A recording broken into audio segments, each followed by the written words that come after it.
ठीक है।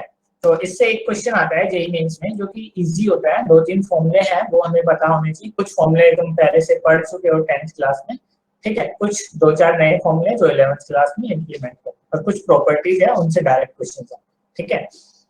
तो सबसे पहले हम बात करते हैं, देखो 2 तरह की चीजें हम पढ़ते हैं कि मेजर ऑफ सेंट्रल टेंडेंसी,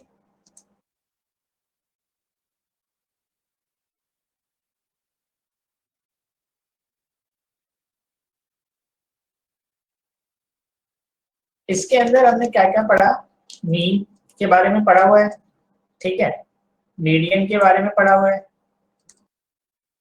और मोड के बारे में पढ़ा है। ये हमने पहले 10th क्लास में अप टू दिस तक पढ़ा हुआ है कि हम क्या करते हैं, मीन में भी क्या देखते हैं हम कि भाई सेंट्रल डाटा क्या है, उसका एवरेज क्या है, यही सब चीजें देखते हैं। तो इससे हम डाटा का सेंट्रल आइडिया लगा पाते हैं कि डाटा किसके अबाउट डिस्ट्रीब्यूटेड है, ठीक है। तो इसलिए इन तीनों मेजर्स को क्या बोलते हैं, मेजर ऑफ सेंट्रल टेंडेंसी, ठीक है।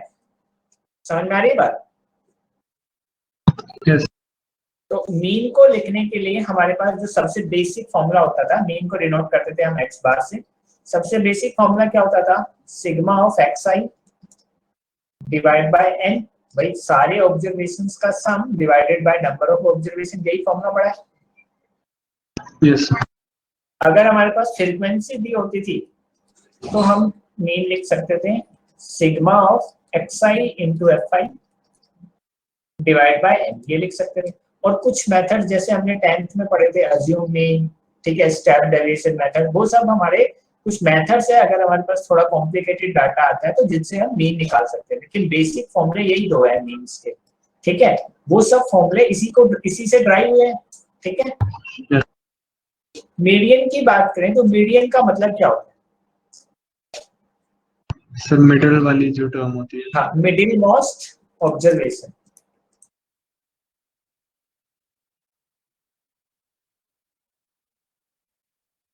उसे हम मीडियन कहते हैं, ठीक है।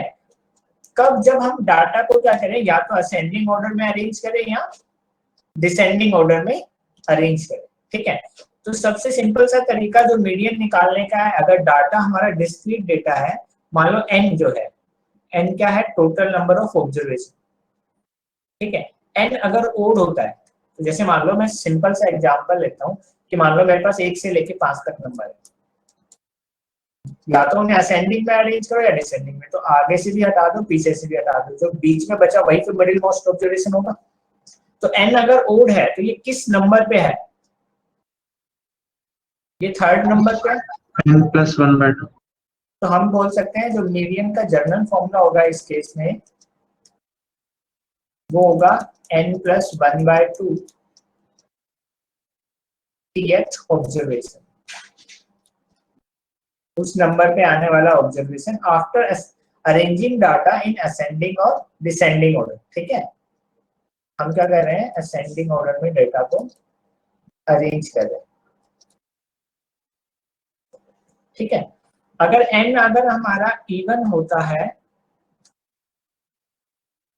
तो मीडियन क्या आता है, जैसे मान लो हम 6 नंबर का केस ले लें, भाई 1 2, तो आगे से भी हटा दो, तो बीच में जो बचे उनका क्या ले लो, एवरेज। तो मैं ये बोल सकता हूँ 3rd और 4th का एवरेज, तो ये क्या हो गया n/2 प्लस उससे एक नेक्स्ट नंबर, तो ये क्या हो गया n/2 + 1th नंबर, इन दोनों का एवरेज। ये किसके इक्वल होता है, मीडियन के इक्वल होता है। ये सब फॉर्मूला हमने पढ़े हैं पहले से, yes. अब अगर हमारे पास क्या हो कि ये ग्रुप डाटा हो, ये तो सब क्या था डिस्क्रीट डाटा, अगर हमारे पास ग्रुप डाटा हो, ठीक है, ग्रुप डेटा हो, तो हम जो 10th क्लास में फॉर्मूला पढ़ते थे मीडियन का, वो क्या फॉर्मूला पढ़ते थे मीडियन के डाटा के लिए, सर L + n/2 - CF/H/F × तो वही वाला फॉर्मूला हमें यहाँ पे अप्लाई करना है, that is L plus median equal to हमें लिखना होता है L + n/2 minus CF that is cumulative frequency divided by F into H। ये वाला फॉर्मूला पता है जो 10th क्लास में यूज करते हैं, ठीक है। तो ये था मीडियन के बारे में जो आप अभी तक पढ़ के आए हो, ठीक है, इतना ही हमें इसमें जानना है, ठीक है। यहाँ तक नेक्स्ट जो चीज होती है हमारे पास सेंट्रल टेंडेंसी में, वो होती है मोड। तो मोड से क्या अंडरस्टैंड करते हो? मोड का मतलब क्या होता है फिजिकल में? तो जो सबसे ज्यादा है। हाँ, मोस्ट अक्रिंग डेटा, ठीक है। वो मीडियन क्या था? Middle most. मोड क्या था? मोस्ट अक्रिंग डेटा और ऑब्जर्वेशन। डेटा पॉइंट को ही हम बोलते हैं ऑब्जर्वेशन, ठीक है। तो मोड निकालने का तरीका क्या होता था? सबसे बेसिक तरीका, भाई जिसकी फ्रीक्वेंसी हाईएस्ट होगी वो क्या होगा? हमारा मोड होगा, ठीक है। हाईएस्ट जिसकी फ्रीक्वेंसी होगी। या फिर हमारे पास ग्रुप डेटा के लिए मोड का फॉर्मूला होता था, वो क्या होता था? L plus F1 minus F0, जो हमने 10th क्लास में पढ़ा था, ठीक है। Twice of F1 minus F0 minus F2 into H। अब ये फॉर्मूले कई बार हमें जरूरत पड़ जाती है, ज्यादा तो जरूरत नहीं पड़ती क्योंकि इतना कैलकुलेटिव क्वेश्चन आएगा नहीं ऑब्जेक्टिव में कि जिसमें हमें ये सारी चीजें कैलकुलेट करनी पड़े। लेकिन कई बार क्वेश्चंस में इस तरीके से डेटा दिया होता है कि इसमें से कुछ मिसिंग है, तो हमें ये फॉर्मूले आने जरूर चाहिए, ठीक है, जो कि हमने 10th क्लास तक पढ़े। तो यही तो था ये वाले समझा देना फॉर्मूला, भूल गया थोड़ी सी चीजें। देखो इसमें क्या होता था, हम एक टेबल बनाते थे, जैसे मान लो 10 से 20, फिर लेते थे 20 से 30, और यहाँ पे फ्रीक्वेंसी होती थी, ठीक है। जैसे मान लो 5 है, यहाँ 6 है, फिर 30 to 50, यहाँ पे मान लो 7 है। तो हम क्या देखते थे मोड के लिए कि सबसे हाईएस्ट फ्रीक्वेंसी वाली वो क्लास ढूंढते थे पहले, मॉडल क्लास। Yes sir. तो जो हमारी मॉडल क्लास होती थी, ठीक है, उसके लिए हमारे पास जो फ्रीक्वेंसी उसकी एल क्या होती थी? लोअर लिमिट होती थी, हाँ यस। ठीक है। और ये क्या होता था हमारा F1 F0, ये क्या होती थी? फ्रीक्वेंसी होती थी प्रीसीडिंग और अहेड ऑफ मीडियन क्लास। और X क्या होता था? क्लास साइज होता था, जो इसका डिफरेंस होता था, हाईएस्ट माइनस लोअर। तो X की वैल्यू यहाँ पे क्या होगी? 10, ठीक है। तो ये सारी तो F1 आगे वाली फ्रीक्वेंसी थी और F0 पीछे वाली। हाँ, ये F0 हो जाएगी। जैसे मान लो अगर ये मॉडल क्लास है तो ये F1 हो गई और ये F2, ठीक है। यस। ऐसे मीडियन के अंदर क्या होता था? जो CF होता था वो कम्युलेटिव फ्रीक्वेंसी होती थी, ठीक है। हाँ यस। और N/2 होता था टोटल फ्रीक्वेंसी का सम बाय 2, और F जो होता था वो मीडियन क्लास की फ्रीक्वेंसी है, L वही लोअर लिमिट है, H वही क्लास साइज है, ठीक है। ओके, अब आगे इनके बाद आता है हमारे पास मेजर ऑफ डिस्पर्सन, जो कि हम 11th पे पढ़ते हैं।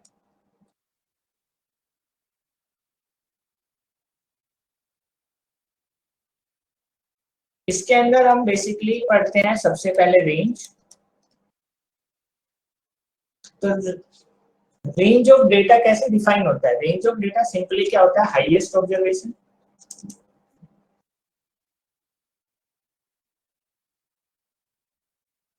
माइनस लोएस्ट, या फिर स्मॉलेस्ट भी बोल सकते हैं, ठीक है। अब देखो मेजर ऑफ डिस्पर्सन में हम क्या चीज की स्टडी कर रहे हैं कि डेटा डिस्ट्रीब्यूटेड कैसे है, डेटा का डिस्ट्रीब्यूशन कैसे है। यहाँ हम क्या स्टडी कर रहे थे कि उसका सेंट्रल आइडिया क्या निकल के आ रहा है, उसका एवरेज क्या निकल के आ रहा है। यहाँ हम उसके एक पर्टिकुलर मीन की तरफ, या मतलब जो एक सेंट्रल आइडिया मेन पॉइंट की तरफ जा रहे थे। यहाँ हम उसके पूरे डिस्ट्रीब्यूशन की तरफ स्टडी कर रहे हैं कि डाटा किस तरीके से डिस्ट्रीब्यूट हो रहा है, ठीक है। इसलिए हम इसे क्या बोलते हैं? मेजर ऑफ सेंट्रल, मतलब डिस्पर्सन बोलते हैं, ठीक है।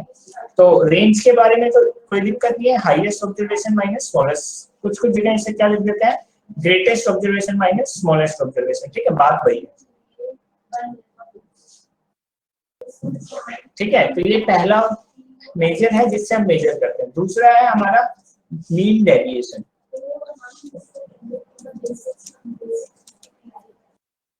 तो मीन डेविएशन के अंदर हम क्या करते हैं कि जो भी डेटा है उसका डेविएशन नोट डाउन करते हैं मीन के अबाउट। तो उसका जो फॉर्मूला होता है वो क्या होता है? सिग्मा ऑफ xi, जो कि हमारा ऑब्जर्वेशन है, minus x bar divided by n, ये हमारा है मीन डेविएशन। ये वाला फॉर्मूला याद है 11th में पढ़ा था या बताऊं अच्छे से? हाँ यस। ठीक है, अगर मान लो फ्रीक्वेंसी दी होती है तो यही जो मीन डेविएशन है फ्रीक्वेंसी वाला डाटा होगा, तो किस तरीके से हो जाएगा fi, ये मोड क्यों लेते हैं हम, एब्सोल्यूट वैल्यू लेते हैं, ठीक है, मोड का मतलब नेगेटिव भी है तो हमें वो पॉजिटिव लेना है बाय, ये हमारा मीन डेविएशन है, ठीक है। इसी तरीके से मीन डेविएशन के पैरेलली हमारे पास था मीडियन डेविएशन,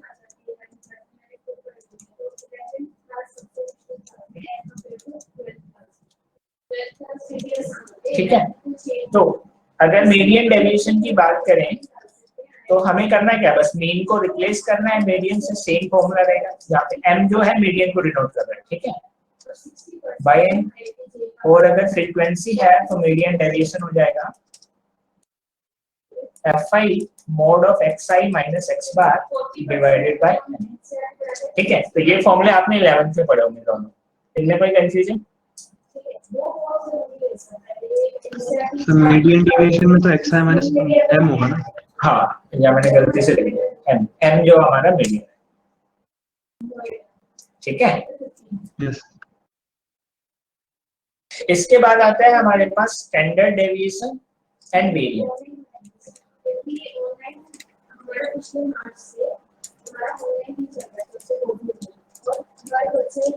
एंड वेरिएंस, ठीक है। स्टैंडर्ड डेविएशन को जनरली हम सिग्मा से डिनोट करते हैं, वेरिएंस को हम सिग्मा स्क्वायर से डिनोट करते हैं, ठीक है। तो सिग्मा जो है standard deviation,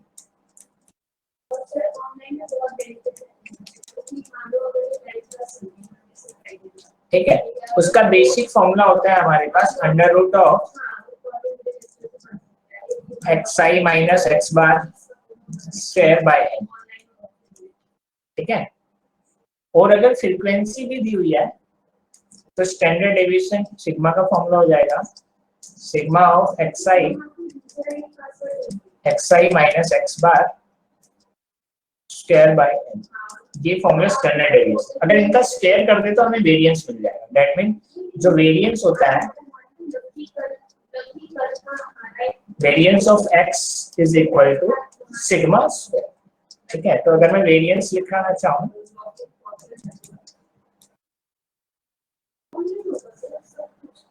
we have sigma of xi minus x bar square divided by n, और अगर फ्रीक्वेंसी है तो यही फॉर्मूला कन्वर्ट हो जाएगा variance of x is equal to,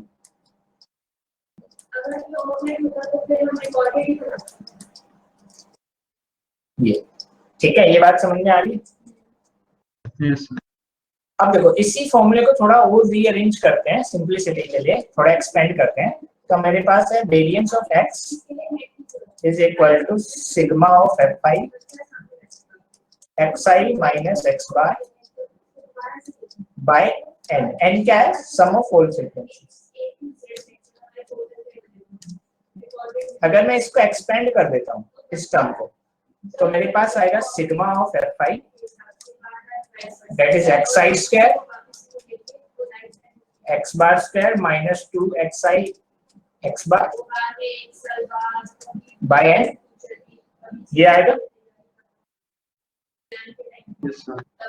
अब इनको डिस्ट्रीब्यूट करते हैं सिग्मा को, अगर मैं डिस्ट्रीब्यूट करूं तो मैं इसको ऐसा लिख सकता हूँ, पहले टर्म को fi into xi square by n, ठीक है। दूसरा टर्म को ऐसे लिख सकता हूँ plus sigma of fi x bar square by n, ठीक है। और तीसरा मैं ऐसा लिख सकता हूँ sigma of fi 2xi minus into x bar divide by n, ऐसा लिख सकते हैं। यस। अब देखो ये हो गया मेरे पास sigma of fi xi square by n, ठीक है। और यहाँ पे इसको क्या लिख सकते हैं, अब देखो एक्स बार जो है मीन, वो एक कांस्टेंट वैल्यू होगी या नहीं होगी बताओ? हाँ यस सर, तो ये एक्स बार एक कांस्टेंट है, और sigma of whole frequency n के इक्वल होगा या नहीं होगा?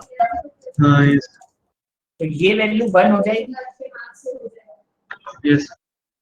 माइनस, इसमें से भी मैं क्या करूं, 2 और एक्स बार को बाहर निकाल देते हैं, तो बचेगा क्या मेरे पास? Sigma of F I x I by N, यही बचेगा।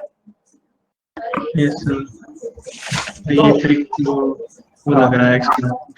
तो यहाँ पे हो गया sigma of F I x I square by n, ये 1 हो गया, तो ये बचा प्लस एक्स बार स्क्वायर, ये माइनस 2 एक्स बार, और ये चीज भी किसके इक्वल होगी? मीन के इक्वल होगी। Yes So that is also equal to x bar. So if we simplify this, so finally we have variance of x is equal to f I xi square by n minus, इन दोनों को subtract करेंगे तो क्या बचेगा? x bar square, ये बचेगा।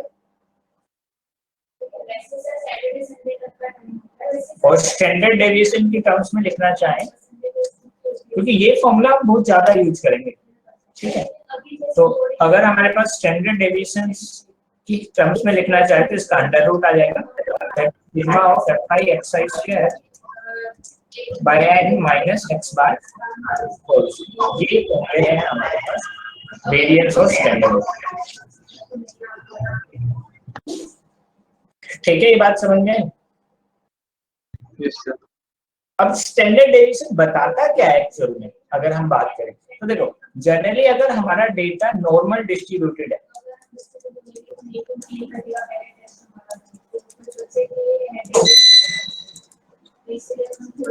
तो normal distribution generally क्या होता है?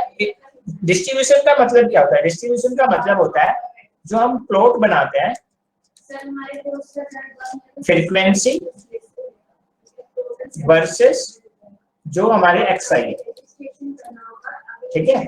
तो अगर मैं डेटा और फ्रीक्वेंसी का ग्राफ बनाता हूँ, वाई एक्सिस पे फ्रीक्वेंसी, तो अगर हमारा नॉर्मल डिस्ट्रीब्यूशन है तो जो बेल शेप कर्व आएगा, इन्वर्टेड बेल शेप कर्व, ठीक है? तो जो ये सेंट्रल पॉइंट होता है इसका, ये वाला पीक पॉइंट, ये हमारा मीन होता है।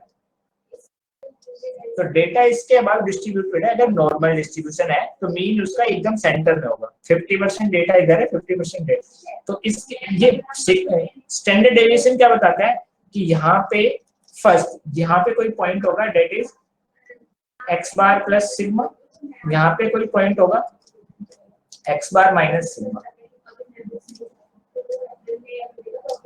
तो हम ये चेक करते हैं कि उससे एक स्टैंडर्ड डेविएशन आगे जाए तो कितना डाटा है, एक स्टैंडर्ड पीछे जाए तो कितना डाटा है, ठीक है? बेसिकली तो हम ये चेक करते हैं कि हमारा डेटा मोस्टली कितने स्टैंडर्ड डेविएशन के बीच लाई कर रहा है, मेजॉरिटी ऑफ डेटा, ठीक है? अगर नॉर्मल डिस्ट्रीब्यूशन है डेटा का, तो जो अगर मैं बात करूं, ये जैसे फर्स्ट वो हो गया डिस्ट्रीब्यूशन, आई मीन ऐसे यहाँ पे कहीं पे सेकंड होगा, सेकंड स्टैंडर्ड डेविएशन, और ऐसे यहाँ पे कहीं पे थर्ड होगा। तो जो मेजॉरिटी ऑफ डाटा है, अगर मैं बात करूं, 97.6% of data lies between third standard deviation, that means minus 3 sigma to,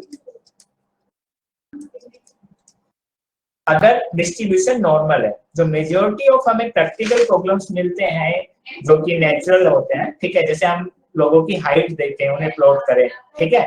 बहुत सारे लोगों को हाइट ले, अगर मैं मान लो 10,000 15,000 लोगों की, और उन्हें प्लॉट करके देखूं, तो हमेशा जो नेचुरल डेटा होता है वो मोस्टली नॉर्मली डिस्ट्रीब्यूटेड होने की कोशिश करता है, तो वो डेटा इस तरीके से दिखेगा, ठीक है? ये समझ में आई बात? Yes sir. इस केस में हमारा मीन, मीडियन और मोड तीनों इक्वल होता है। नॉर्मल डिस्ट्रीब्यूशन के केस में हमारा मीन, मीडियन और मोड तीनों क्या होता है? इक्वल होता है। इसे हम बोलते हैं नॉर्मल डिस्ट्रीब्यूशन और स्टैंडर्ड डिस्ट्रीब्यूशन, ठीक है? ये वाली चीज कई बार पूछ ली जाती है तो ये बात समझ में आ रही है? एक हफ्ते पहले हम सब बच्चों को मिल रहे थे, तो लेकिन रजिस्ट्रेशन आपको अभी ऐसे देखने नहीं ऐसे सर इससे क्वेश्चन क्या आ सकता है? इसमें जनरली क्वेश्चन यही पूछेगा कि अगर डाटा नॉर्मल डिस्ट्रीब्यूटेड है तो मीन मीडियन में क्या रिलेशन होगा। ओके ठीक है, अगर हमारे पास डाटा राइट स्क्यूड है, अगर डेटा मेरे पास इस तरीके का ना होके, ठीक है, अगर डेटा मेरे पास लेफ्ट या राइट स्क्यूड है, अगर मान लो ये कहीं पे मीन है और डेटा कुछ ऐसा होगा, तो ये कुछ जो है हमारा क्या हो गया, राइट स्क्यूड डेटा हो गया। ये जो प्लॉट है इसे हम बोल रहे हैं ये कि ये राइट स्क्यूड हो गया। ठीक है, तो इस केस में क्या होगा, जनरली यहाँ पे ये जो वैल्यू है बेसिकली, तो इसके इधर जो भी लाई करेगा, इस केस में हमारे पास होगा मीन की जो वैल्यू होगी वो कहीं यहाँ पे लाई करेगी, क्योंकि मीन क्या होता है, एवरेज होता है इस पूरे डेटे का। ठीक है, और ये जो हाईएस्ट पीक वाला है, तो ये हाईएस्ट फ्रीक्वेंसी, तो ये वाली जो लाइन होगी ये क्या होगी, मोड होगी। बताओ भाई, हम फ्रीक्वेंसी और डेटा का ही तो प्लॉट बना रहे हैं, तो ये हाईएस्ट फ्रीक्वेंसी है तो ये मोड होगा, और हाई इन दोनों इन सबके एवरेज की बात करें तो एवरेज निकालेंगे तो यहाँ पे कहीं पे मीन लाई करेगा। ठीक है, और इन बिटवीन कहीं मीडियन होगा। तो अगर डेटा इस तरीके से स्क्यूड हो गया तो हमारे पास होगा mean less than median less than mode, ये रिलेशन। बताओ, ये सेकंड वाला पॉइंट समझ में आया?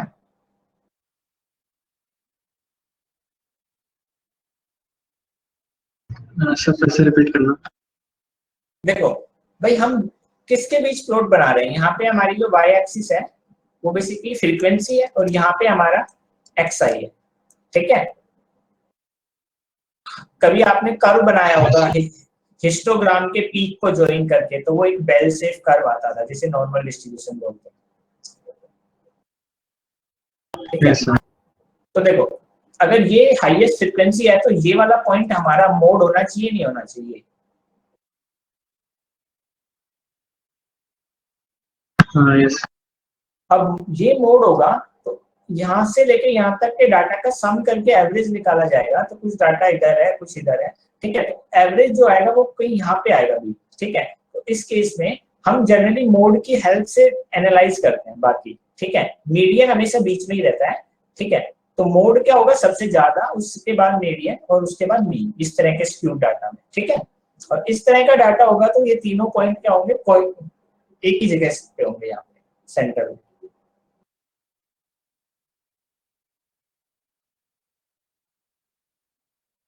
और अगर डाटा हमारा इस तरह से स्क्यूड ना होके डाटा इस तरीके से स्क्यूड हो गया, इस तरीके से, ठीक है, तो ये वाला पॉइंट तो मोड ही होगा भाई, हाईएस्ट फ्रीक्वेंसी। फिर इसके बाद कहीं पे मीडियन होगा, और इसके बाद कहीं पे मीन होगा। तो इस केस में हमें क्या मिलेगा, जो मोड है वो सबसे छोटा है, फिर मीडियन है, और फिर क्या है, मीन है। ये रिलेशन मिलेगा। तो ये किस तरफ स्क्यूड है, ये लेफ्ट साइड स्क्यूड है, तो हम इसे बोल सकते हैं लेफ्ट स्क्यूड डेटा और डिस्ट्रीब्यूशन। जनरली हम डिस्ट्रीब्यूशन बोलते हैं। ठीक है, ये किस तरफ था, राइट साइड, तो इसे बोल सकते हैं हम राइट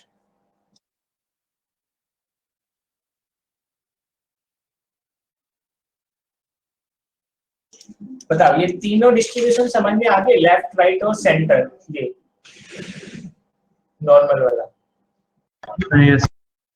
ठीक है, इनमें जो काम की बात है वो यही है, रिलेशन। ये कई बार ऑप्शन बना के पूछ लिया जाता है। ठीक है,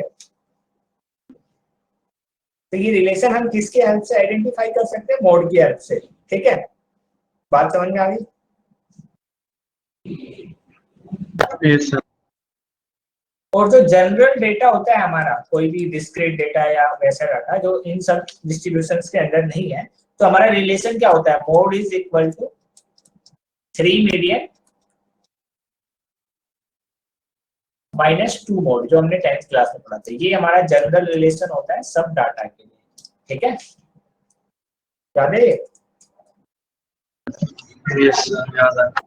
हाँ, ठीक है। अदरवाइज डिस्ट्रीब्यूशन के बारे में पूछा जाए स्पेसिफिकली इन तीनों में से कोई, तो ये रिलेशन बता देना। अगर न्यूमेरिकली हमें निकालना पड़े तो ये हम इस तरीके से निकाल सकते, ठीक है। तो यहां तक बताओ कोई दिक्कत, आगे चले? हाँ अब नेक्स्ट जो चीज आती है वो आती है कुछ प्रॉपर्टीज जो जिसपे क्वेश्चन आए भी हैं और जो काम किया, ठीक है। तो पहली प्रॉपर्टी है by adding and subtracting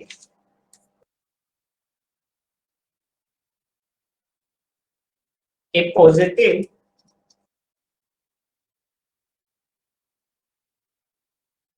constant के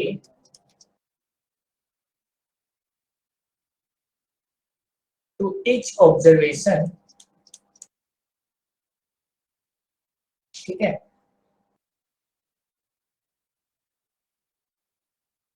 to a group of data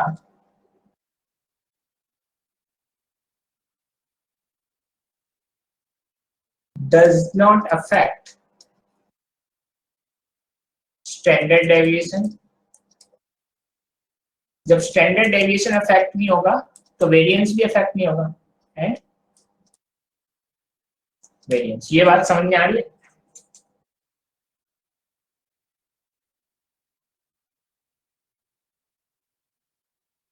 हाँ यस सर। मतलब ये एक प्रॉपर्टी है, चाहो तो इसे हम प्रूव कर सकते हैं दो चार छोटा कोई एग्जांपल लेके, बट काम की बात यही है कि ये ध्यान रखो एडिशन और सब्ट्रैक्शन करने से स्टैंडर्ड डेविएशन और वेरिएंस पे कोई फर्क नहीं पड़ता है अगर हमने कोई पॉजिटिव क्वांटिटी ऐड करी या सब्ट्रैक्ट करी। दूसरी प्रॉपर्टी है मल्टीप्लिकेशन, ठीक है। अगर ईच ऑब्जर्वेशन को हमने क्या कर दिया, मल्टीप्लाई कर दिया,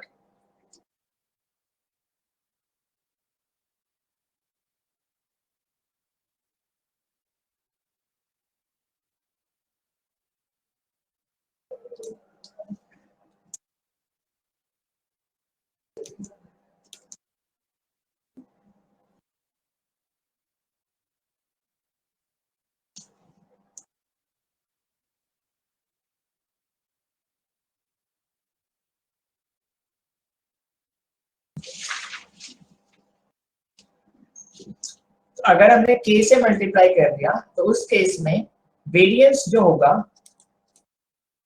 वो k स्क्वायर टाइम्स हो जाएगा और इस पुराने वाले का, and standard deviation k times हो जाएगा, ठीक है। ये बात समझ में आ गई? वो k कॉमन आ जाएगा बेसिकली, अगर वेरिएंस होगा तो स्क्वायर हो क्या जाएगा और स्टैंडर्ड डेविएशन है तो k, ठीक है। तो मल्टीप्लाई करने पे क्या फर्क पड़ेगा किसी भी टर्म्स को, अगर हमने k से मल्टीप्लाई किया है, अगर वेरिएंस के बारे में रिलेशन पूछा जाए तो वो k स्क्वायर से मल्टीप्लाई हो जाएगा पुराना वेरिएंस, स्टैंडर्ड डेविएशन के बारे में पूछा जाए तो वो पुराने का k टाइम्स हो जाएगा, ठीक है। यस सर, एक मिनट लिख रहा हूँ। हाँ, ये दो काम की प्रॉपर्टी है, इन पे काफी सारे क्वेश्चंस बनते हैं।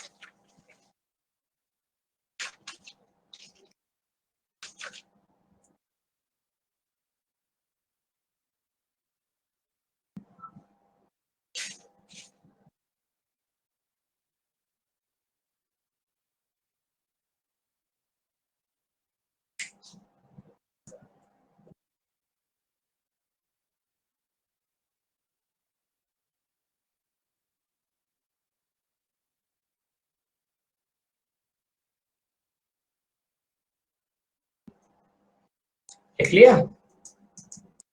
यस और मीन के बारे में तो पता ही है आपको, अगर मीन के अंदर हम कोई k ऐड करते हैं तो मीन क्या हो जाती है, मीन में भी k ऐड हो जाता है, ठीक है। और k से मल्टीप्लाई करते हैं तो मीन तो k टाइम्स हो जाती है, मीन्स अफेक्ट होती है। ये बात समझ में आती है?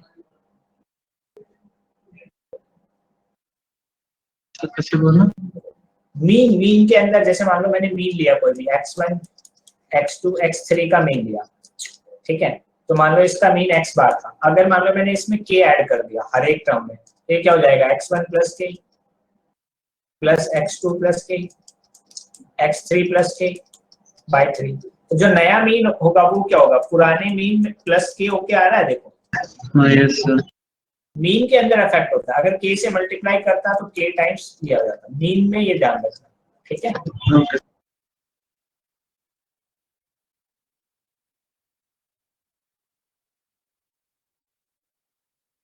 अब बात आती है नेक्स्ट, एक और इम्पोर्टेंट चीज है जिसपे कई बार क्वेश्चन पूछ लिया जाता है, coefficient of variation.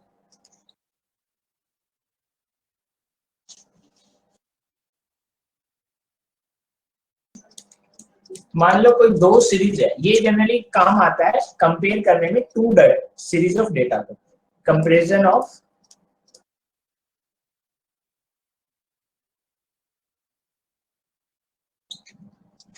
To sets of data, two और मोर भी हो सकते हैं, ठीक है। तो सीवी हम निकालते कैसे हैं, coefficient of variation, that is sigma bye x bar into 100, percentage की टर्म में ऐसे डिफाइन, ठीक है। अब इसका काम क्या होता है, ये बताता क्या है डेटा के बारे में। अगर मान लो सीवी की वैल्यू लेस है,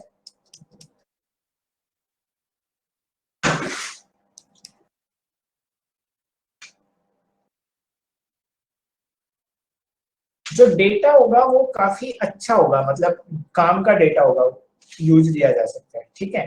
तो हम बोलते हैं डेटा इज मोर रिलायबल और कंसिस्टेंट,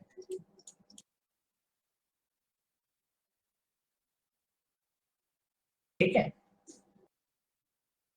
और हम बोल सकते हैं लेस वेरिएबल, उसके अंदर वेरिएशन बहुत कम है, आई मीन वो बहुत अच्छे से डेटा कलेक्ट किया गया है। ऐसा नहीं है कि जैसे मान लो हमने किसी की हाइट का कलेक्शन किया, तो एक बंदे की हाइट आ गई 8 फुट, ऐसी होती है कभी, तो उसमें गलती होने के चांस कम है, वो डाटा रिलायबल ज्यादा है, हम जिस भी सोर्स के लिए काम करना चाहते हैं स्टैटिक्स, ठीक है, तो वो एक अच्छा डाटा माना जाएगा, ठीक है। अगर सीवी की वैल्यू ज्यादा है,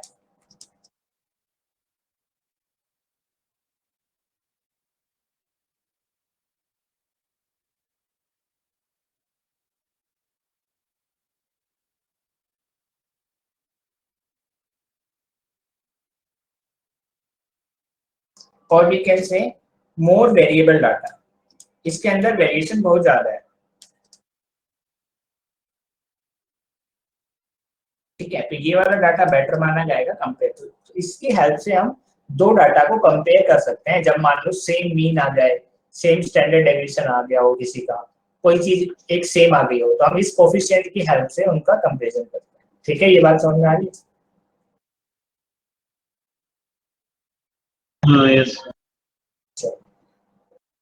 तो यहाँ तक ये कुछ फॉर्मूले थे जो हमें पता होना चाहिए। बस एक लास्ट फॉर्मूला है जिसपे कई बार जेई में भी क्वेश्चन आ चुका है, तो ये तो एक डायरेक्ट फॉर्मूला है कि अगर मेरे पास दो सीरीज है, जैसे यहाँ पे दो सीरीज की बात कर रहे थे हम, कि मान लो पहली सीरीज है जिसके अंदर नंबर ऑफ ऑब्जर्वेशन,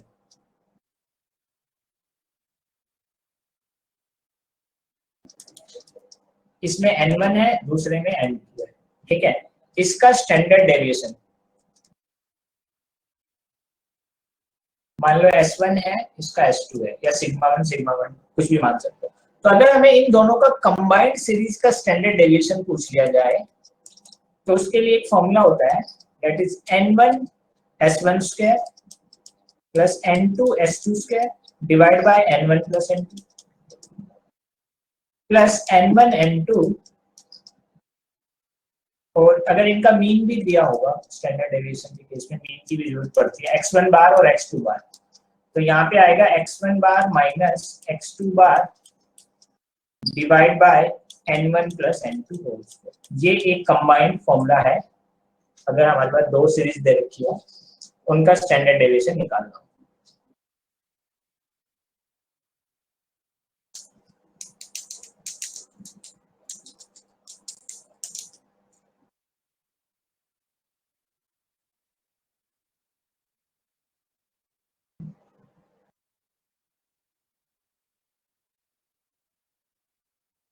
बस अब इसमें इतनी ही चीजें हैं जो मैंने बताई, इससे बाहर कुछ नहीं पूछा जाता है। हर साल एक क्वेश्चन पूछा जाता है, वो इन्हीं सब फॉर्मूले से बेस्ड एक क्वेश्चन आता है।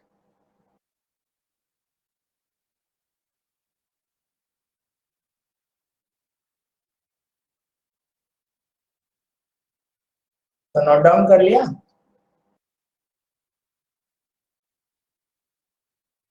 सर कर रहा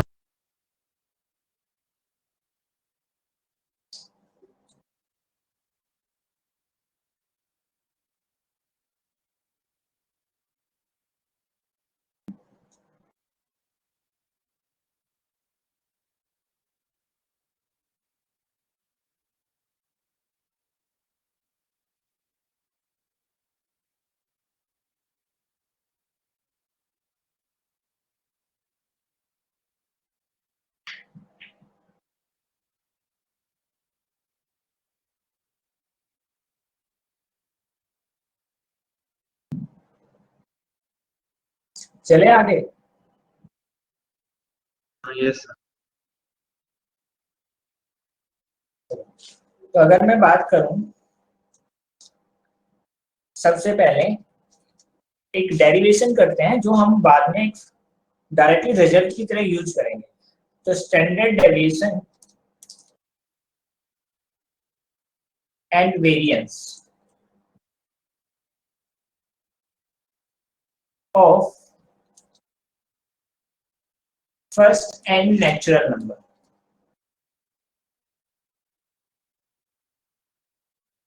क्या होगा? ठीक है, तो पहले एन नेचुरल नंबर है तो हमारी जो xi होगा वो क्या होगा? 1 2 3 अप टू एन, ये हमारा xi होगा।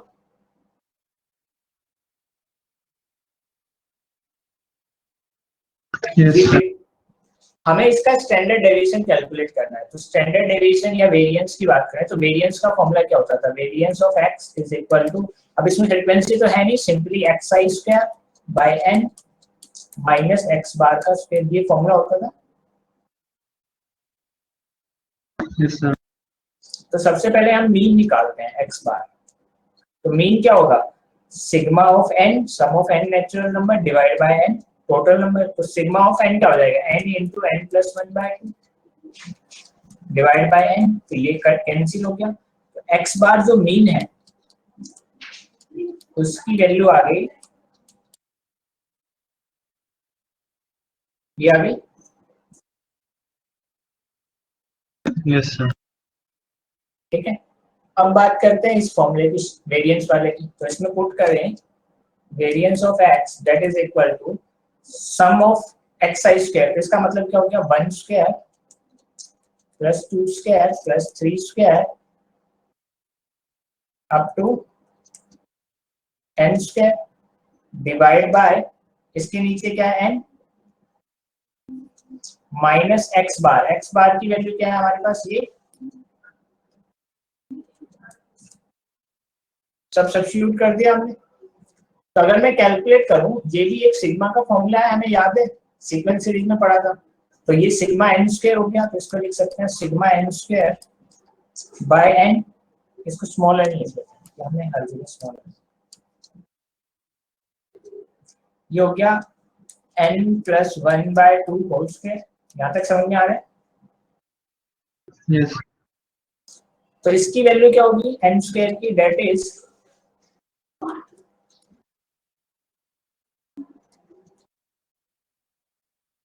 6, और ये एक n था, ये इससे कैंसिल हो गया, और यहाँ पे है n प्लस 1 स्क्वायर बाय 4। अब इसमें से कॉमन क्या ले सकते हैं?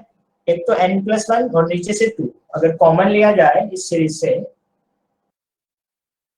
तो n प्लस 1 तो न्यूमरेटर से कॉमन आएगा और डिनोमिनेटर से 2 कॉमन आएगा। अंदर क्या बचेगा? यहाँ पे बचेगा 2n प्लस 1 बाय 3, और यहाँ पे क्या बचेगा? n प्लस 1 बाय, ये बचेगा।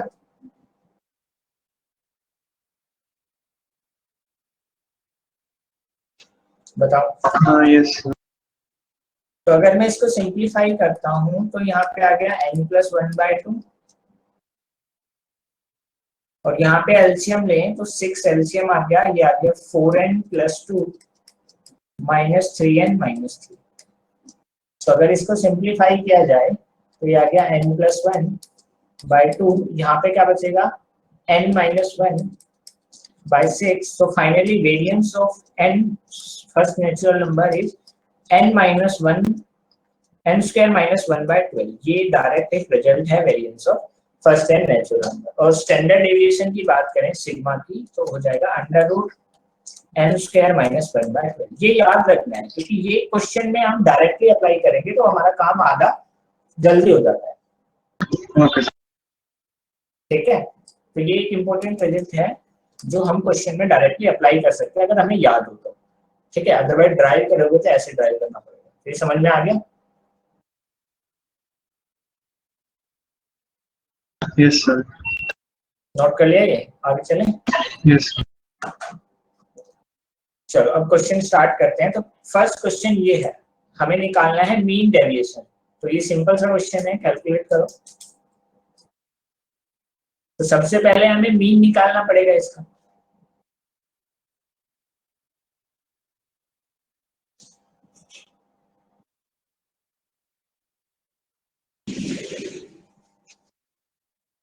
तो इसका मीन निकालो सबसे पहले।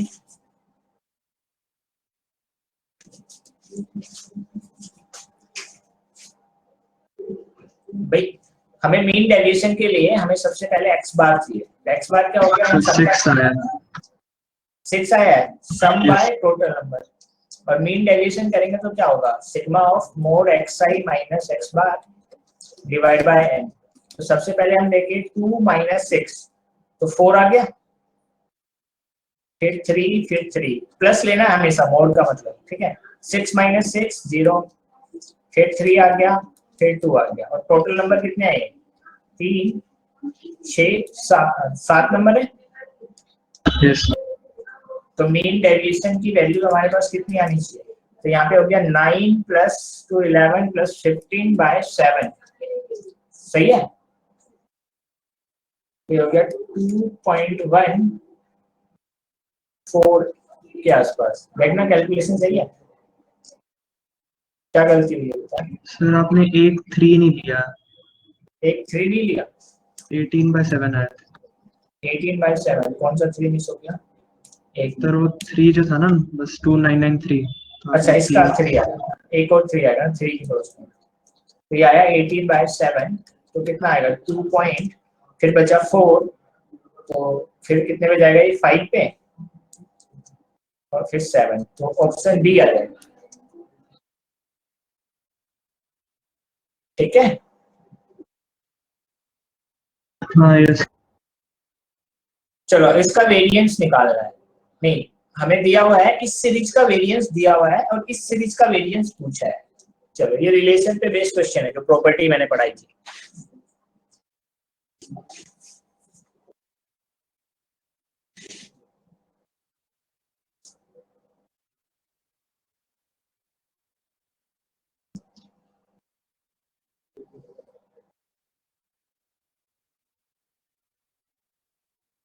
क्या होगा आंसर?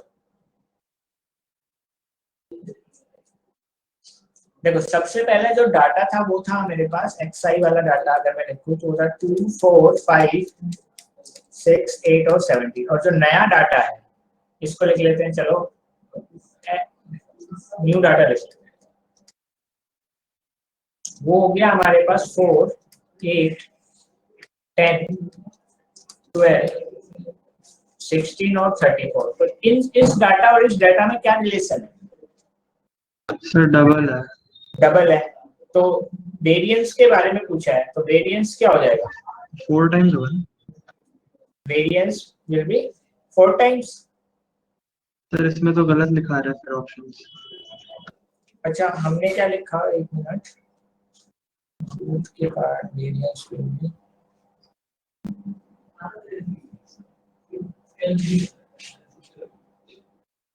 अच्छा हमने कुछ मिस्टेक कर दी। तो के टाइम्स आएगा, वो रूट के टाइम्स आएगा। हाँ लिखी थी हमने प्रॉपर्टी, ये के टाइम्स आएगा, यहाँ पे रूट के टाइम्स। ठीक है, इसको करेक्ट कर।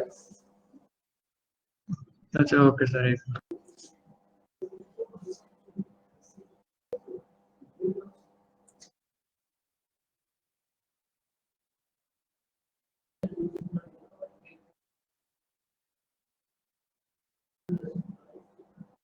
तो सर 46.66 आया फिर इसका। डबल हो जाएगा है ना। यस।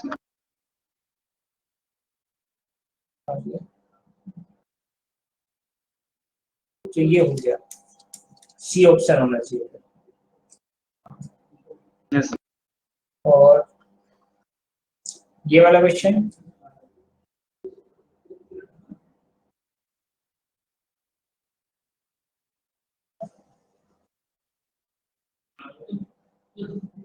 सिग्मा ही है। इस केस में कोई चेंज नहीं आएगा क्योंकि एडिशन और सब्ट्रैक्शन से कोई चेंज नहीं आएगा, तो सिग्मा ही रहेगा। ठीक है। यस। यहाँ पे मीन डेविएशन निकालना है।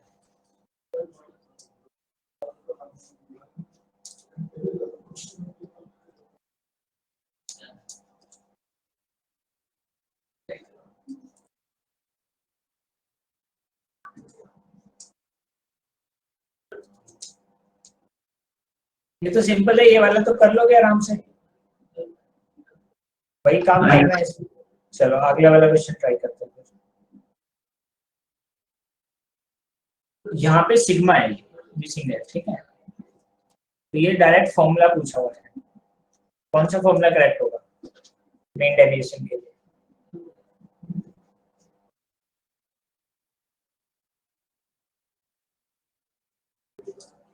सर बी होना चाहिए। हम बी वाला ऑप्शन करेक्ट होगा। ठीक है,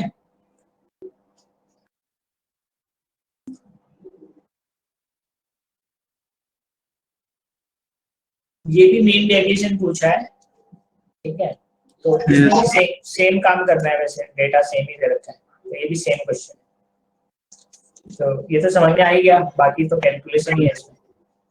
ठीक है, और कुछ नया क्वेश्चन करते हैं। हाँ, ये मीडियन के अबाउट पूछा है, ये वाला।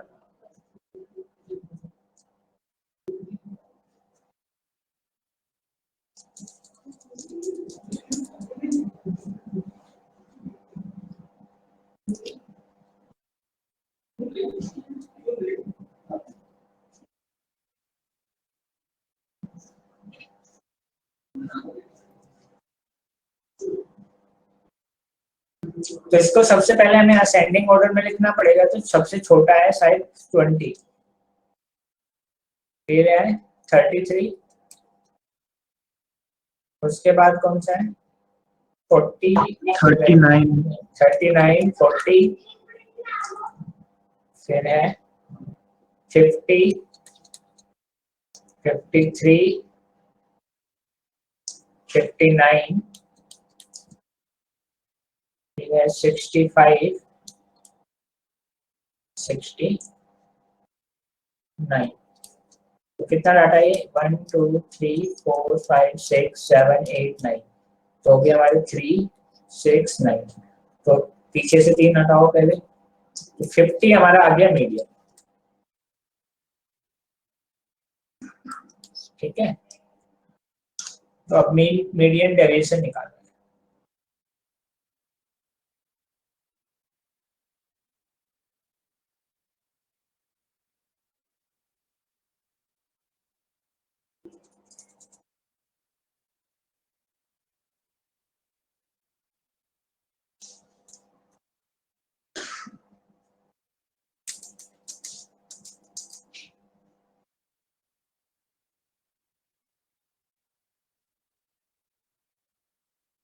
तो क्या होगा, अगर मैं देखूं यहाँ से, तो बचेगा 30, यहाँ पे बचेगा 70, यहाँ पे 11,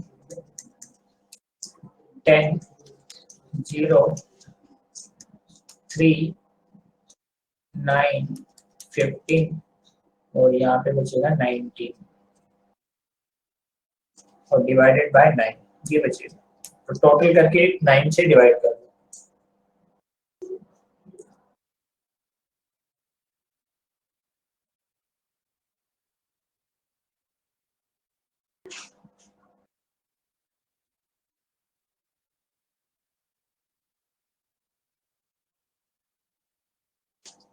तो आया आंसर इसका 12.6। हाँ 12.6। ये आ रहा है, सी आ रहा है। यस चलो, यहाँ हमें स्टैंडर्ड डेविएशन कैलकुलेट करना है इसका।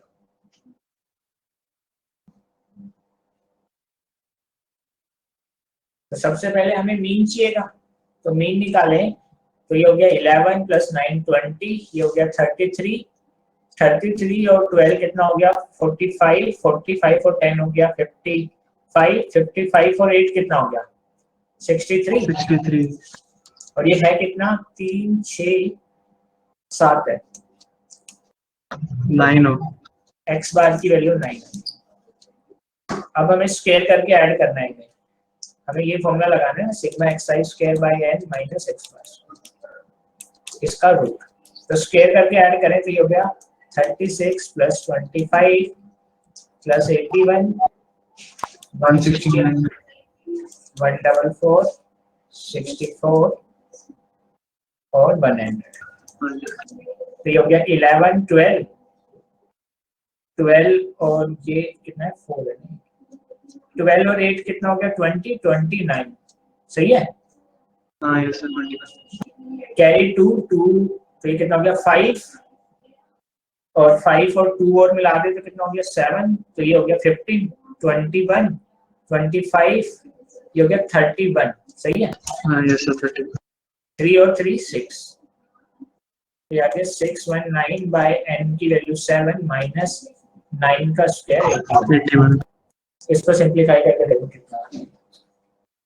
ये 7 पे कटता है, 7 8 जा कितना होता है 56, 56 नहीं 5 बच रहा है। एलसीएम लेके सॉल्व करो, क्योंकि 7 के सब फिर रूट वाला ही आना चाहिए क्वेश्चन। एलसीएम लेके सॉल्व करो। अगर एलसीएम लेंगे तो ये आ जाएगा 619, ये आ गया 7 और 7 8 जा 56, तो बचा कितना 2। सर रूट 52/7 आ रहा है। हाँ तो रूट 52/7 फर्स्ट वाला ऑप्शन। यस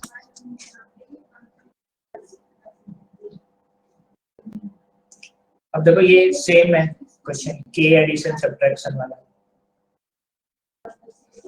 तो क्या होगा इसमें, ऐसे ही होगा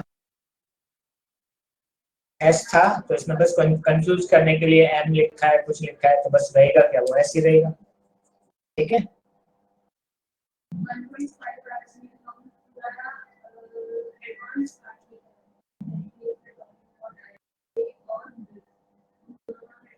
हाँ ये क्वेश्चन करो।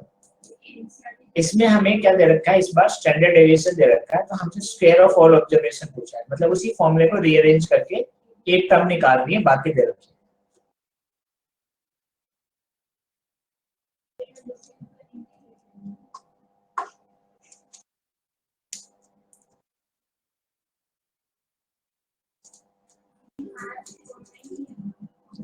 हमें n की वैल्यू दे रखी है 100, मीन ऑफ 100 ऑब्जर्वेशन इज 50, तो x बार की वैल्यू दे रखी है 50, सिग्मा स्टैंडर्ड डेविएशन की वैल्यू दे रखी है 5। तो हमारे पास स्टैंडर्ड डेविएशन के लिए फॉर्मूला होगा under root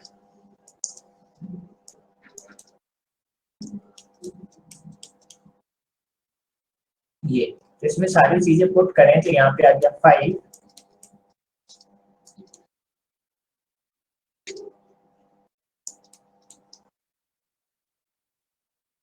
squaring both side कर दे तो यहाँ पे 25,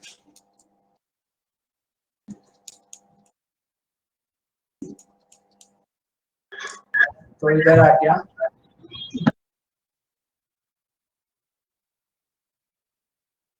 ये आ गया इसका आंसर 25 25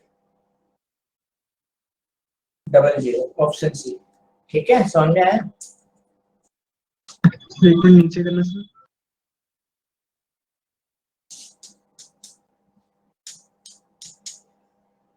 हाँ ओके सर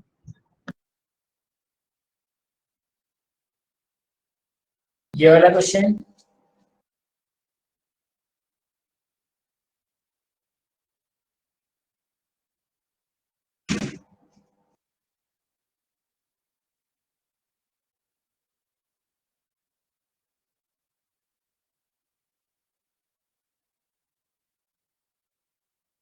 एक मिनट, इस प्रॉपर्टी में कुछ दिक्कत है क्योंकि यहाँ पे फिर आंसर केएस आएगा। के होगा ना फिर। एक मिनट वेरीफाई करना पड़ेगा, ओके या तो वो क्वेश्चन में कुछ गलती है या फिर प्रॉपर्टी। मेरे हिसाब से जो पहले लिखी थी मैंने वो प्रॉपर्टी सही थी। क्वेश्चन कहाँ गया वो वाला? पिछला वाला भी क्वेश्चन गलत होगा फिर। मतलब या तो एक क्वेश्चन गलत है या फिर सारे गलत हो सकते, नहीं हो सकते ना। डेटा वाला क्वेश्चन कहाँ है?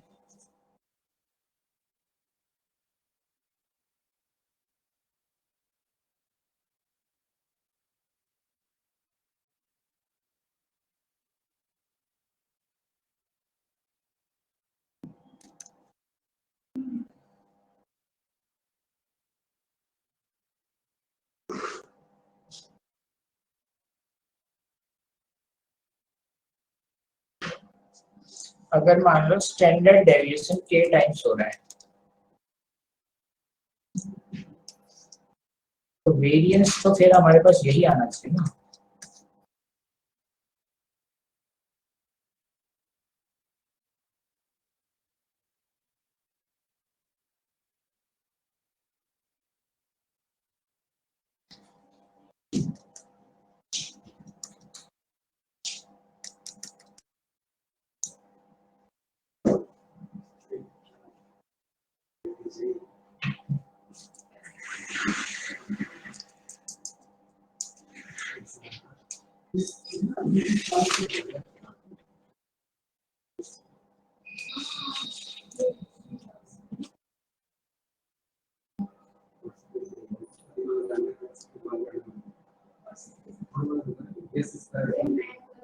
या तो इस क्वेश्चन में दिक्कत है यहाँ पे, ठीक है, इसको अभी छोड़ दो क्योंकि वो के स्क्वायर और के ही फिट बैठ रहा है। अगर हम ट्राई भी कर रहे हैं ना इसको ड्राइव करने की, क्योंकि अगर मैं देखो नया स्टैंडर्ड डेविएशन को लिखता हूँ के टाइम्स सिग्मा, ठीक है, तो ये बात हम प्रूव कर सकते हैं। जैसे मान लो मैंने कोई 3 डेटा लिया, 1 2 3 डेटा लिया, ठीक है, तो इनका मीन कितना होगा?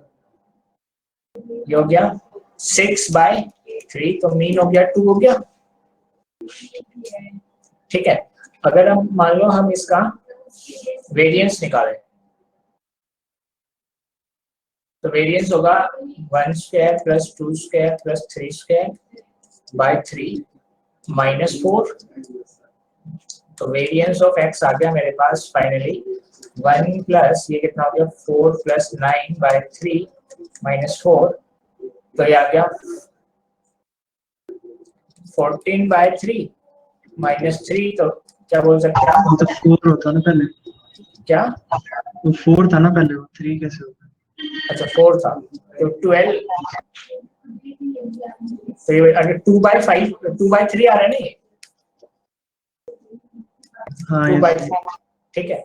अब अगर मान लो हम इन्हीं नंबर को k से मल्टीप्लाई कर देते हैं, ये हो गया k, ये हो गया 2k और ये हो गया 3k। तो अब हम देखें तो मीन की वैल्यू क्या हो जाएगी x बार की वैल्यू? तो x बार की वैल्यू कितनी होगी 6k/3 दैट इज 2k, ये होगी।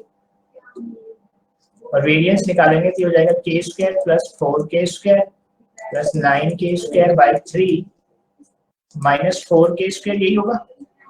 तो ये कितना आएगा? ये तो 14k स्क्वायर ही आएगा बाय 3 माइनस 4k स्क्वायर। तो फाइनली सॉल्व करें तो k स्क्वायर कॉमन ले लें तो बचेगा तो भाई 14/3 माइनस 9,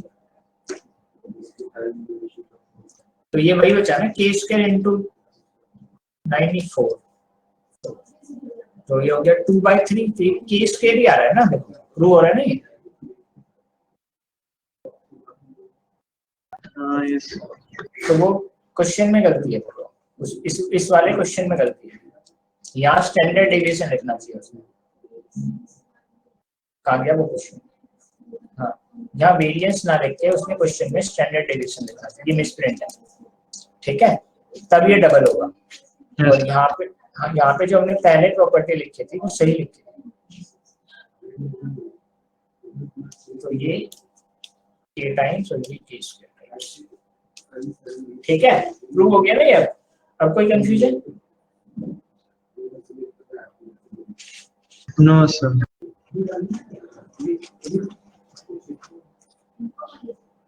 ये डायरेक्ट प्रॉपर्टी है, इनका कोई ज्यादा प्रूफ करता नहीं है, बस क्वेश्चन करो तो याद रहती है, तो ये ज्यादा काम में आती नहीं है, क्योंकि इस चैप्टर से कोई ज्यादा डिटेल में जाता भी नहीं है, तो इसलिए बस इनको एग्जाम से पहले पढ़ लेना जो प्रॉपर्टीज है, और कुछ क्वेश्चंस देख लेना जो प्रीवियस ईयर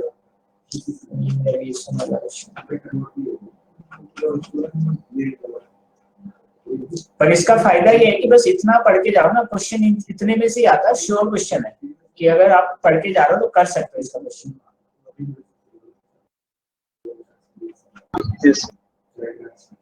हाँ ये देखो, वो नेचुरल नंबर वाला रिजल्ट पढ़ा था, आप देखो इसकी डायरेक्ट क्वेश्चन है।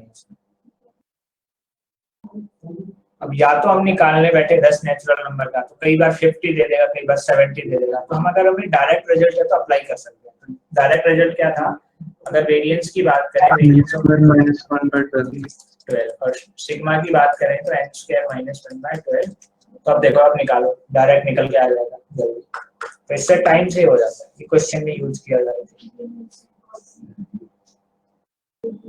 तो 10 है हमारे पास, सिग्मा पूछा है, तो हमारे पास हो गया 10 का स्क्वायर -1/12, तो दैट इज 99/12।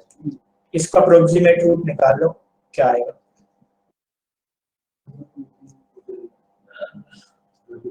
तो पहले तो इसको पॉइंट में निकालना पड़ेगा, तो ये हो गया 96,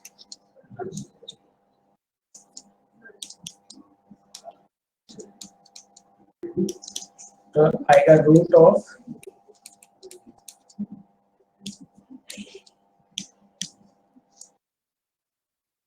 तो ये जाएगा किस पे 2 पे, तो ये 4, ये हो गया 4, तो कितने पे जाना चाहिए अब ये 5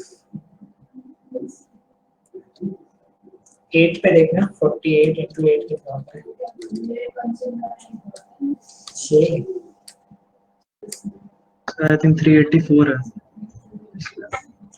384 माइनस करने पे कितना बचेगा, अगर 8 पे करते हैं 1, और ये 12 में से 4 गया कितना बचेगा, 8 गया 4 1, तो बेसिकली 9 4 और 3 का कट जाएगा कि 4 एक कर दे देगा 12 बनने के लिए। हाँ हाँ फिर 0, हाँ फिर 8 पे ही जाएगा, 9 पे जाएगा, ठीक है। तो 8 वाला ऑप्शन है कोई, एक ही ऑप्शन है 8 वाला 2.87, ठीक है। चाहे तो आगे भी निकाल सकते हैं 2 डिजिट तक, बट ऑप्शन देख के हमें एलिमिनेट करना चाहिए ऐसे क्वेश्चंस में, क्योंकि ज्यादा कैलकुलेशन नहीं करनी है।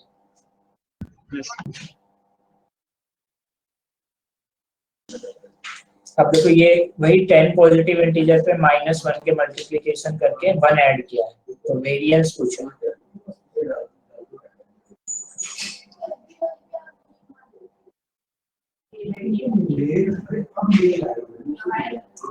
तो वेरिएंस की वैल्यू क्या आई थी हमारे पास, वेरिएंस की वैल्यू ये आई थी, बेसिकली यही तो वेरिएंस था हमारा स्टैंडर्ड।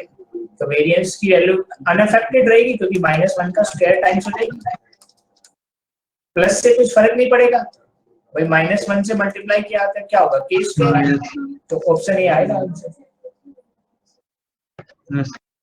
ठीक है। आप देखो इसका आंसर सही आ रहा है ना।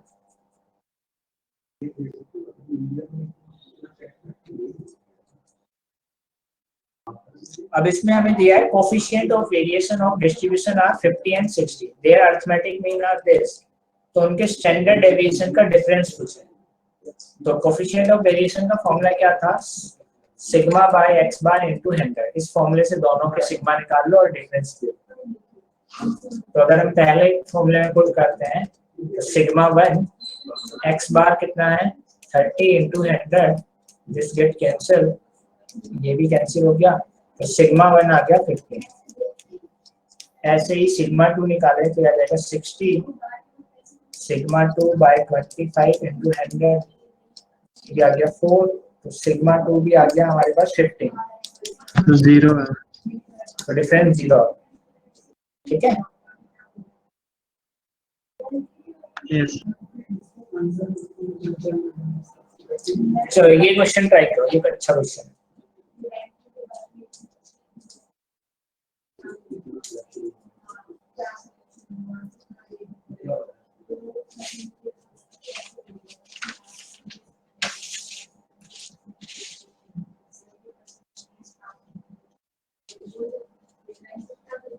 फ़ारेनहाइट से उसमें कन्वर्जन करना आता है?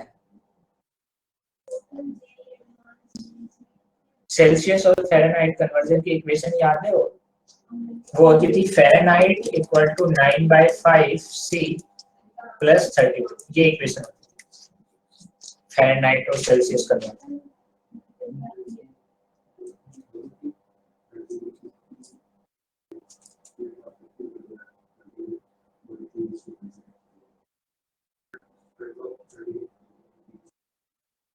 अब बताओ आंसर क्या होना चाहिए?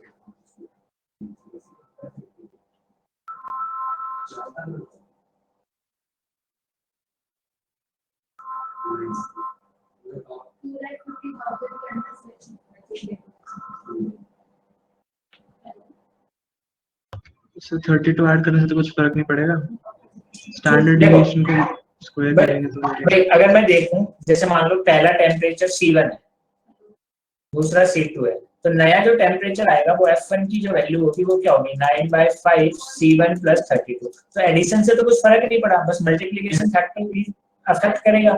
तो यहाँ पे क्या दिया हमें? Standard deviation. तो new standard deviation sigma dash की अगर हम बात करें तो हो जाएगा 9/5 इनटू जो पुराने वाला था, क्योंकि वो k टाइम्स होता है, तो सिग्मा की डैश की वैल्यू आ गई 9। बट हमसे पूछा क्या है? वेरिएंस के बारे में। तो वेरिएंस मतलब k स्क्वायर, तो इसका मतलब 81 हो जाएगा। ये ऑप्शन करेक्ट।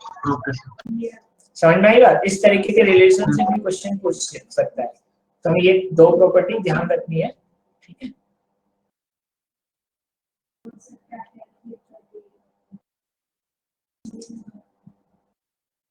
चलो ये क्वेश्चन ट्राई करो, ये जेई में आया हुआ question.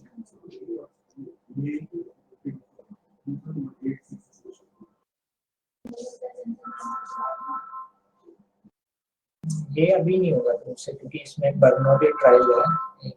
Unbiased control fibres variance.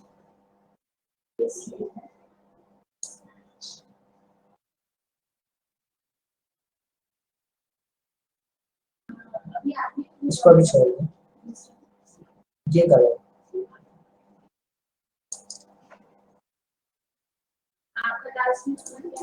ये वाला क्वेश्चन ट्राई करो।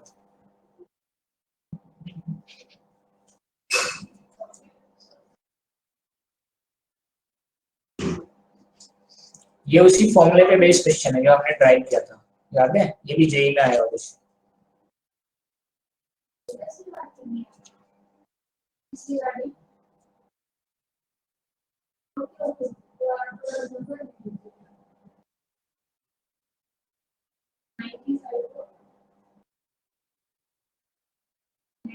तो हमें वेरिएंस दे रखा है फर्स्ट एंड नेचुरल नंबर का 10। तो इसका मतलब वेरिएंस का फॉर्मूला था हमारे पास n-1 स्क्वायर बाय 12।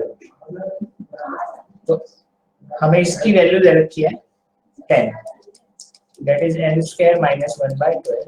तो हम बोल सकते हैं ये हो गया 120 plus 1 equal to n square. तो यहाँ से n की वैल्यू आ गई 11।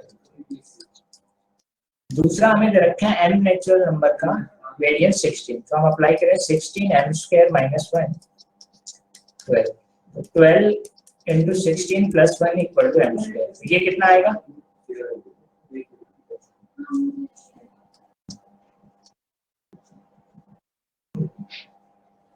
ये हो गया 12 7 196 196 आ रहा है।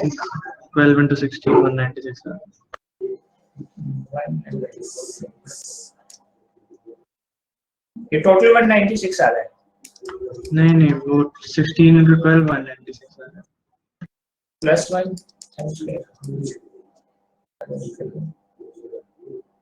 अच्छा इवन लगा रखा है यहाँ पे, m इवन नेचुरल नंबर। तो ये फॉर्मूला में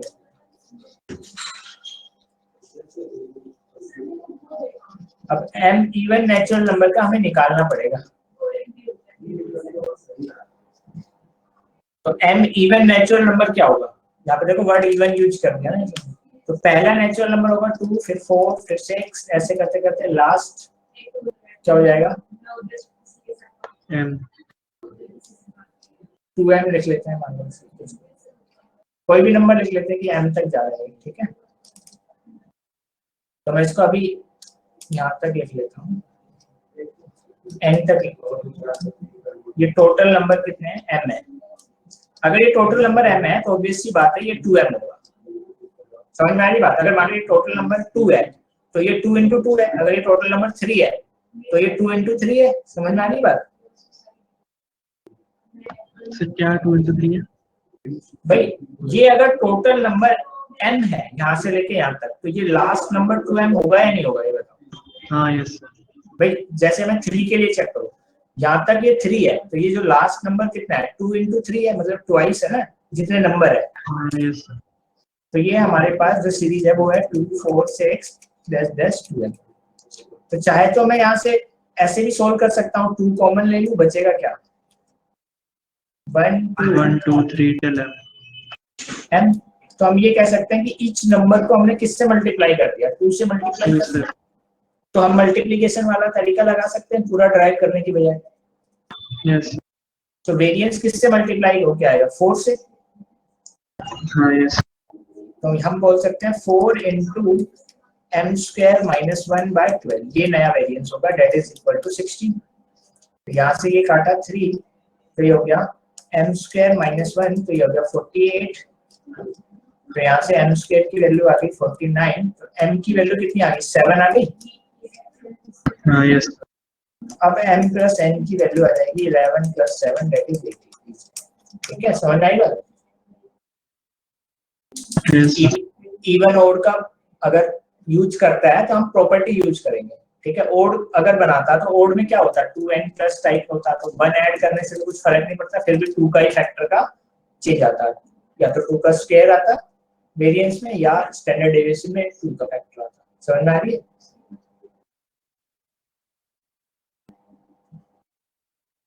यस क्या समझ गया।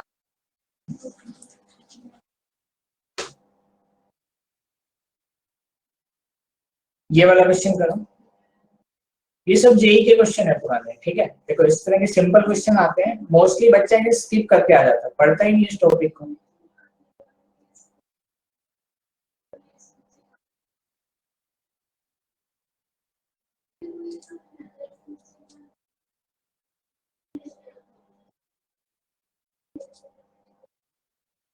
मीन और वेरिएंस, मीन दे रखा है हमें 10, वेरिएंस दैट मीन हमें दे रखा है सिग्मा स्क्वायर, वो दे रखा है 25, और डेटा दे रखा है हमारे पास 3 7। तो पहले मीन अप्लाई कर लेते हैं, x bar equal to sigma of xi by n। तो 10 इज इक्वल टू, इनका सम कर लेते हैं, ये हो गया 10 19 और ये कितना हो गया 25, और ये हो गया 45। तो 45 प्लस 19 तो कितना हो गया 64। सर 74 नहीं है? 74 किसमें भाई, ये हो गया 10 प्लस 9 यहाँ अच्छा तक हो हाँ, गया 9। मेरे को लगा 13 था, वो पहला वाला था, 64 ही आया। बचा लास्ट में x प्लस y, और नंबर कितने हो गए टोटल 8। तो यहाँ पे आ गया 80 माइनस 64 x प्लस y। तो x प्लस 16 y कितनी वैल्यू आ गई 16। यस। अब हमें दे रखा है क्या, ये वेरिएंस। तो ये हो गया sigma square equal to x I square by n minus x bar square. तो ये हो गया 25 स्क्वायर करें तो ये हो गया 9 प्लस, एक मिनट सही से देखना कैलकुलेशन, इसका स्क्वायर हो गया 9, नेक्स्ट कितना हो गया 49, 81 144 169 और 400। ठीक है, ये हो गया 18 प्लस 1 19, ये हो गया 23 और 9 कितना हो गया 32। बताओ, चेक करो सही है।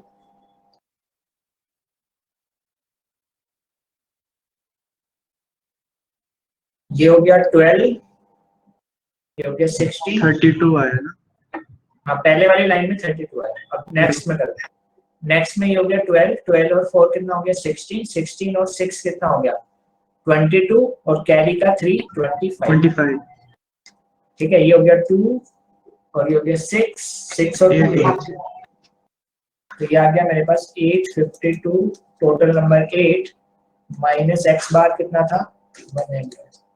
ठीक है, और इसके साथ प्लस में आ जाएगा x square plus y square, क्योंकि एक्स और वाई भी तो बचेंगे ना। इसको इधर भेज दें तो ये हो गया 125 into 8 equal to 852 plus x square plus y square. अब इसको सॉल्व करके बताओ क्या आ रहा है। यहाँ से x square plus y square की वैल्यू निकालो, फिर इसका स्क्वायर कर देंगे तो x square plus y square, ये आ जाएगा 2x बाय, ये आ गया 256। ये जो वैल्यू आएगी यहाँ पुट कर देंगे तो डायरेक्ट एक्स वाई की वैल्यू आ जाएगी। Sir x square plus y square 148 है।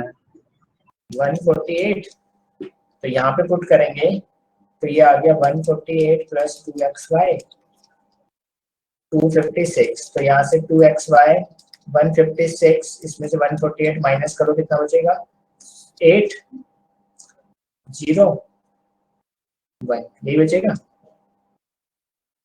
तो एक्स वाई की वैल्यू आ गई 54। ठीक है, तो आंसर हमारा 54 होना चाहिए। सही है, समझ में आ गया ये। x into y निकालना है। हाँ, ये तो निकाला। Yes, sir.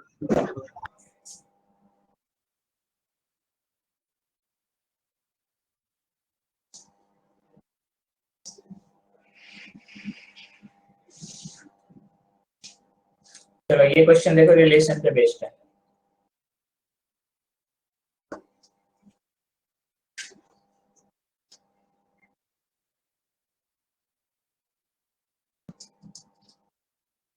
मीन और स्टैंडर्ड डेविएशन दे रखा है। मीन मतलब उसने एस दे दिया कंफ्यूज करने के लिए, स्टैंडर्ड डेविएशन सिग्मा की वैल्यू उसने डी दे दी, और एन की वैल्यू 10 ऑब्जर्वेशन है तो 10 हो गई, is multiply by p. Mean and standard deviation is multiply by p then reduce by q. तो क्या किया उसने, पहले मीन को और स्टैंडर्ड डेविएशन को पी से मल्टीप्लाई किया, तो नया मीन क्या हो जाएगा एक्स बार डैश, पी से मल्टीप्लाई करेंगे, और स्टैंडर्ड डेविएशन क्या हो जाएगा पीबी माइनस क्यू से रिड्यूस कर दिया, ये हो गया।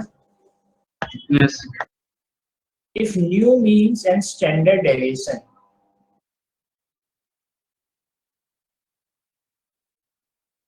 become half of their original value, तो इसका मतलब ये जो इक्वेशन है पी एस माइनस क्यू, ये हाफ है किसकी, पहले वाले की। तो पहला क्या था एस, पहला रिलेशन ये आया।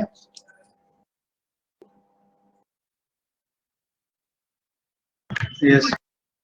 दूसरा अगर हम बात करें तो ये भी हाफ है, तो इसका मतलब p b minus q is equal to half of D by D.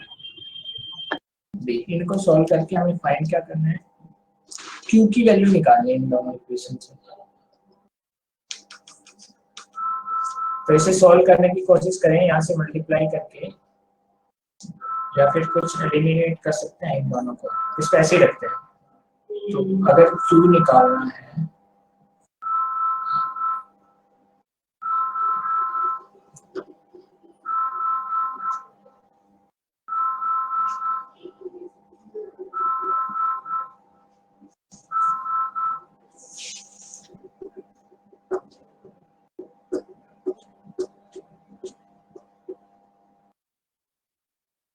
Sir Q को एक साइड लेके दोनों को इक्वेट कर सकते हैं, फिर S की वैल्यू निकाल सकते हैं सर।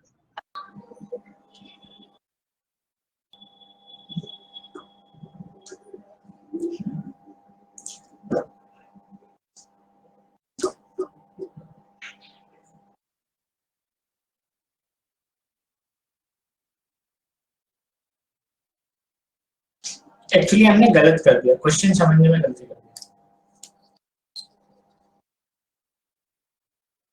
उसने ऑब्जर्वेशन को मल्टीप्लाई किया है। क्वेश्चन की लैंग्वेज थोड़ा ध्यान से पढ़ो, हमने जल्दबाजी में ध्यान से नहीं पढ़ा। यहाँ पे देखो,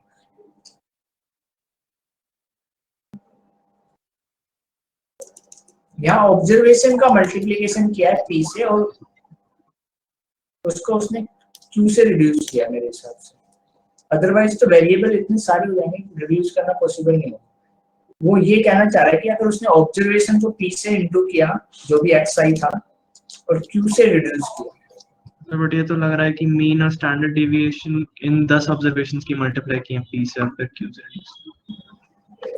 अदरवाइज मेरे हिसाब से चलो दोनों तरीके से ट्राई करके देखते हैं किससे आंसर आता है। ओके क्योंकि मेरे को कुछ लैंग्वेज प्रॉब्लम लग रही है इसके अंदर, कुछ ना कुछ।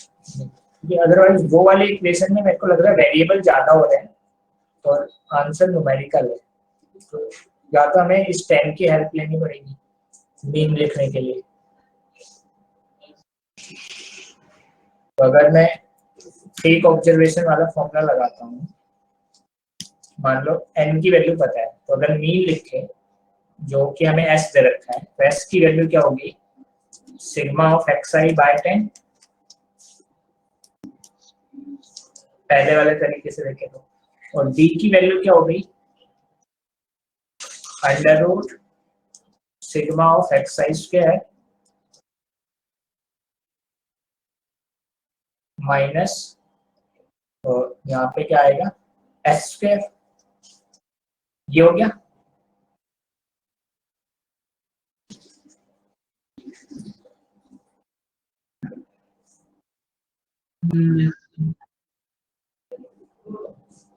अब अगर नया केस देखें तो नए केस में क्या हो गया, वो P से मल्टीप्लाई हो गया। क्या मल्टीप्लाई हो गया P से, ये चीज स्टैंडर्ड डेविएशन। चलो इस पे टाइम वेस्ट नहीं करते हैं, इसमें मेरे को कुछ प्रॉब्लम लग रही है। ठीक है, तो इसको देखना पड़ेगा, कुछ छोड़ दो सर। ठीक है, कुछ लैंग्वेज का प्रॉब्लम लग रहा है, क्योंकि अगर वैसे सोल्व करेगा तो वेरिएबल्स ज्यादा हो रहे हैं। अगर इस तरीके से आ सकता है इसका आंसर, क्योंकि हम इन चीजों को रिड्यूस कर सकते हैं फिर। अदरवाइज उस इक्वेशन में हम देखें तो दो वेरिएबल s एंड d हो गए, दो p एंड q हो गए, तो इक्वेशन हमारे पास दो है और वेरिएबल 4 है। तो हमें दो इक्वेशन एडिशनल फॉर्म करनी पड़ेगी कुछ इस तरीके से, अगर वैसे सोल्व करेंगे। ठीक है, ट्राई करके देखना एक बार, वरना फिर मैं चेक करता हूँ क्या दिक्कत है।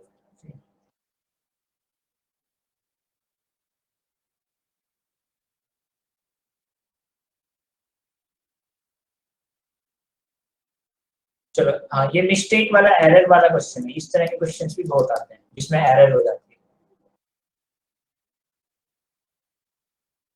तो क्या दे रखा है हमें, मीन एंड वेरिएंस। तो x बार की वैल्यू दे रखी है कितनी, 10, और हमें दे रखा है वेरिएंस मतलब सिग्मा स्क्वायर 4।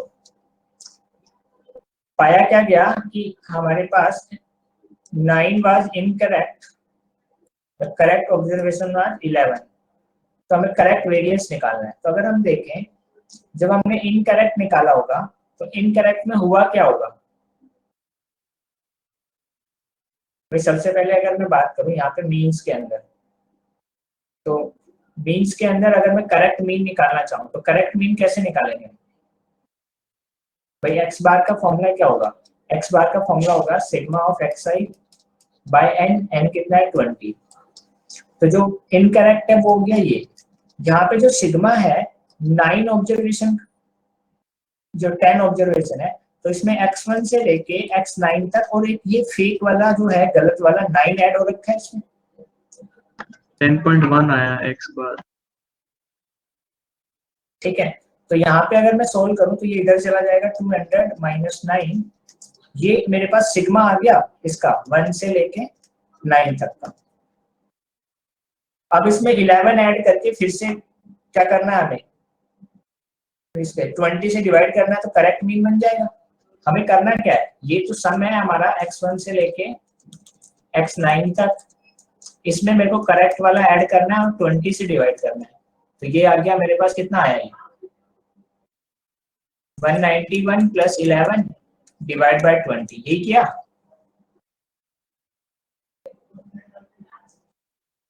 सर मैंने पहले गलत वाला समेशन xi निकाल लिया उससे, और फिर उसमें से माइनस कर दिया 9 और ऐड कर दिया 11। हाँ तो बात वही है ना, मतलब वही करना पड़ेगा ना, -9 और प्लस 11। तो यहाँ पे कितना आया? ये 202 आया, यस सर, तो 10.1 आ गया डिवाइड बाय 20। तो ये 10.1 करेक्ट मीन आ गया। अब इसी तरीके से ये फॉर्मूला अप्लाई करना है वेरिएंस के लिए, तो करेक्ट वेरिएंस निकालना है, तो करेक्ट वेरिएंस निकाल लेगा? यस चलो, तो ये कुछ क्वेश्चंस हैं, ठीक है, तो आप ट्राई करना, जो कि आपको नेट पे भी मिल जाएंगे बहुत सारे क्वेश्चन प्रीवियस ईयर, तो क्वेश्चंस ट्राई करा दो, तो उससे क्या होगा, तुम्हें आइडिया आता रहेगा कि किस तरह के क्वेश्चंस आ रहे हैं, क्या सोल्व करना है, ठीक है। बाकी इसमें थ्योरी में इससे ज्यादा कुछ नहीं है, सब क्वेश्चन भी इसी से रिलेटेड आ रहे हैं, देख लो आप कैसे क्वेश्चन आ रहे हैं, ठीक है। और मेजॉरिटी ऑफ स्टूडेंट गलती क्या करते हैं, इस टॉपिक को पढ़ते नहीं है अभी तक। अगर एक दिन पढ़ लो ढंग से, ये फॉर्मूले याद कर लो, तो इसका एक क्वेश्चन पक्का बन जाता है, ऐसे ही मैथमेटिकल रीजनिंग में, ठीक है। यस तो चलो आज का सेशन एंड करें फिर। तो तुम्हारा 11th का कोर्स मैंने रिवाइज करा दिया, अब कोई और टॉपिक तो बचा नहीं है 11th का, बताओ बचा हो तो जो पढ़ना है। सर, लिमिट्स कर लिया?